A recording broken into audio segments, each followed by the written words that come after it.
Jelajahi cara baru mendapatkan informasi. Download Metro TV Extend sekarang.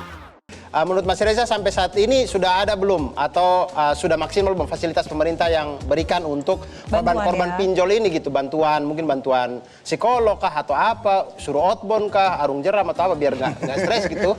Itu rekreasi aja semua pinjol gara-gara itu. Saya tidak cukup punya data tentang apa program atau inisiatif yang sudah diambil oleh negara untuk mengatasi masalah-masalah semacam ini. Justru yang saya ketahui adalah saya Muslim ya, di dalam Islam menganggap lunas hutang itu kan hal yang sangat mulia, sepengetahuan saya gitu. Dan ada sekian banyak lembaga-lembaga berbasis keislaman yang kemudian menyediakan dana untuk membantu mereka-mereka yang sedang terbelit utang. Ya. Pertanyaan besar,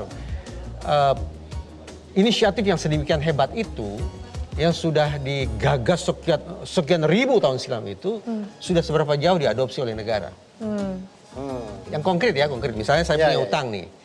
Ketimbang saya gali lubang tutup lubang, kata Bang Haji Roma Irama, saya bisa datang ke lembaga kemanusiaan tertentu berbasis Islam, mereka bisa membantu saya untuk melunasi utang. Tentu saja mereka juga punya perhitungan kan, tidak sembarang utang kemudian akan dibantu. Kalau utang menyangkut kebutuhan pokok, masuk akal dibantu.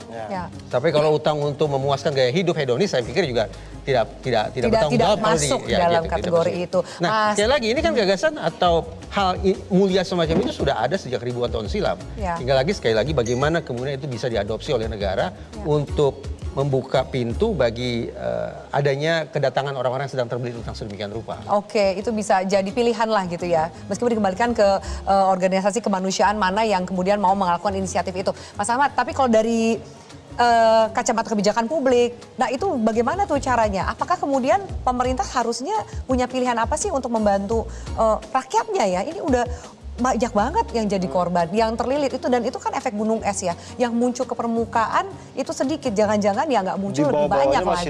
Iya, ini menarik karena ada gap aturan ya. Kalau kita lihat di POJK nomor 77 tahun 2016 misalkan, itu disebutkan bahwa kalau pinjolnya itu ilegal, maka OJK tidak bertanggung jawab. Nah ini ada gap, padahal pinjol itu sudah fakta di masyarakat. Nah kalau otoritas jasa keuangan juga bertanggung jawab, bahkan ada beberapa pelaku yang kemudian dilapor ke polisi, pihak oknum saya kira di kepolisian bilang ya salah Anda sendiri, kenapa Anda berhutang? Kenapa Anda mau berhutang kalau Anda tidak sanggup bayar? Ilegal gitu. Itu ilegal. Ya kalau Anda nggak bisa bayar, nggak. Jadi masyarakat ini tidak punya satu solusi konkret saat ini. Oleh karena itu, saya kira ini saatnya ya teman-teman saya yang ada di OJK dan di berbagai instansi pemerintah, kita memikirkan ada solusi nggak? Dibandingkan hanya berlepas tangan saja. Anda pinjol ilegal, kami nggak bertanggung jawab. Ya terus kami ngadunya ke. Tapi itu cuci tangan nggak sih? Ya itu aturan. Aturan itu kan ada gap saya bilang, yang itu kemudian kita harus isi. Nah bagaimana yang idealnya? Yang idealnya adalah kan masa sih yang resminya cuma 102, yang tidak resminya ini yang udah ditutup 3.700 sekian. Sementara yang tidak ditutup masih banyak lagi.